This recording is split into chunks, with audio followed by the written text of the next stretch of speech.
இன்றைய தியான வார்த்தை பிலிப்பியர் 4:6 மற்றும் 7. நீங்கள் ஒன்றுக்கும் கவலைப்படாமல் எல்லாவற்றையும் குறித்து உங்கள் விண்ணப்பங்களை ஸ்தோத்திரத்தோடே கூடிய ஜெபத்தினாலும் வேண்டுதலினாலும் தேவனுக்கு தெரியப்படுத்துங்கள்.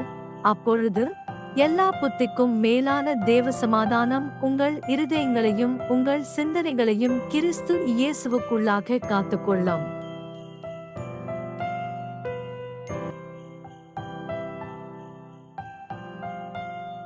Philippians chapter 4, verse 6 and 7.